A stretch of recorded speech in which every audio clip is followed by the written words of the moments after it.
Fiery flyweights tango in Vegas coming up this weekend with 20 finishes between them. That's losses, not wins. We have the Turkish Delight Shannon Ross taking on Jesus Aguilar out of Entram Gym. So you got Edgar, Chairez, Yazmin, Jauregui, Brandon Moreno, and Jesus Aguilar. The gym really putting themselves on the map on this big time card. And when you look at this matchup, Matt, both of these guys, they fought on Dana White's Contender Series. One of them won.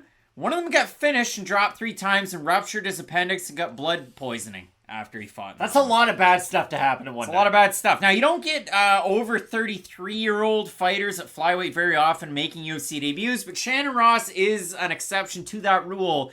His last win was on your birthday in 2020, Matt. November 27, 2020. That was Shannon Ross's last win. But if you look at it for Ross, he fought a lot of notable names on the regional scene. Definitely. He lost his eternal flyweight championship to Steven Erceg. Ate a right hand, got dropped, and then on the ground, Erceg gonna do Erceg things, and he got the submission win.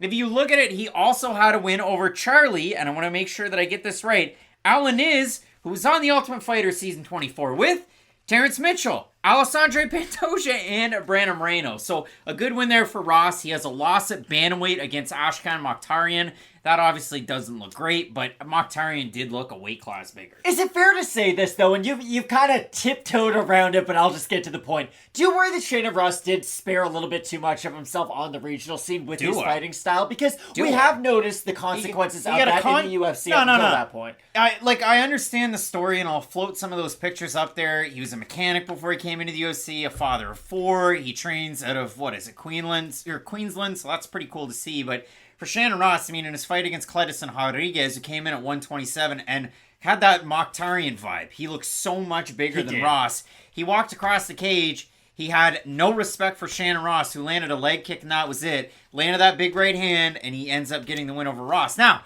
Jesus Aguilar isn't like that because Dana White was excited about Aguilar after Aguilar won on Contender Series because he said, well, this guy's got all the submission wins and he's a good wrestler. I didn't know he threw hammers. If you watched Aguilar fight on the regional scene, all Aguilar did was throw hammers. Exactly. So it's one of those weird styles to where Aguilar, he's going to be one of the smaller flyweights you're ever going to find in terms of reach, in terms of height. He obviously comes out of a great gym, but he is like a dog on a bone with his wrestling. And if you go back and you watch his kind of Combate Fight Night main event that he had, in that one, I mean, it's just from the jump against Barraza, takedown after takedown after takedown, even into the 3rd round, and he will really chain things together. And if he's on the feet, he could definitely get countered with body kicks, he could get countered with hooks as well, but he just continues to go for those takedowns and be really, really aggressive. And what I will say about Aguilar, too, is I think he throws pretty good feints on the outside. Now, his striking is accentuated quite a bit when he is able to implement his own wrestling, like you bring up, because the wrestling really is at the forefront of the game, whereas the striking will be more secondary to it, but I don't think his strikes are terrible by any means. The one thing I do worry about, though, is he likes to feint strikes, duck, and then throw some of his own power shots, and if he is able to work his way up the ranks, listen, I know he's not going to fight Pantoja after this, right? But you understand what I mean. There's some really good fighters in the flyweight division who can make you pay for some of those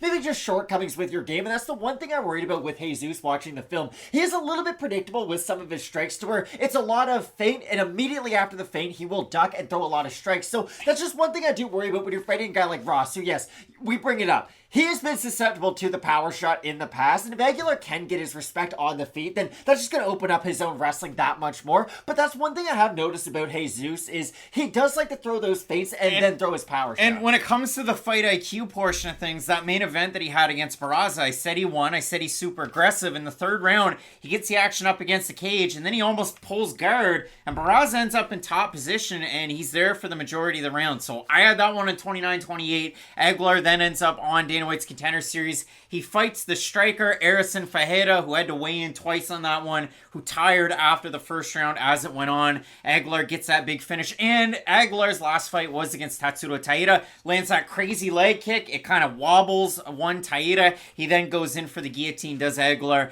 doesn't get it, and at the end of the 1st round, that's when Taira gets the finish. But again, that's one of the top prospects that you have in all of the UFC right now. So if you look at it for Aguilar in a matchup against Ross, well, Ross, he has good takedowns of his own. He has a nice 1-2. He'll zip in a little bit of a hook there. Really good kickboxing you'll see out of Ross. Good offensive wrestling. The takedown defense, it might not be the best, but when you look at a fight like this, for Aguilar's in the UFC, might surprise some people.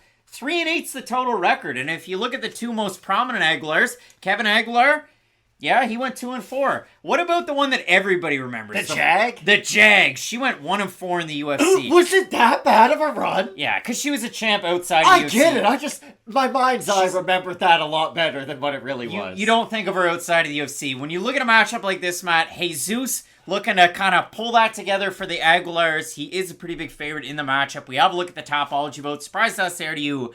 Fans are wilding out there today, Matt. I'm going to say over under 85% Aguilar. I'll say over. You're right. They're wild. They are. Look at that. 1,000 on the nose. Total votes, 91% Aguilar, 65% by submission. For the 9% that have Ross, 69% by decision. Matt, this has been the year of the underdog getting a win. And Shannon Ross is one of those guys that he moves a lot on the outside, but when it comes to the actual striking exchanges, both of these guys do the same thing. They move quite a bit on the outside. When they're struck against and forced to defend, they back up with their head back, no pullback on the head back, and then they just wait, and then finally they'll plant their feet and they'll look to counter. So both of these guys could have issue with the advancing party. I like Aguilar with the takedowns, kind of dog on a bone type of fight that he does have in him, and I will go with Aguilar. Well, the takedowns too are another way for him to force the fight forwards, and I agree with you 100%. Whoever's moving forwards in this matchup is probably going to be the one winning the majority of it, because if Aguilar is able to force Ross up against the cage with his wrestling, or at least with some of the clinch and the threat of the wrestling, it's going to help his striking that much more in the matchup. And for those reasons, that's why I have Aguilar. Some big time matchups on this card, especially at flyweight in this one. Both of us going with Jesus Aguilar to get the win. We'll see if his teammate Brandon Moreno can get it done in the co-main event.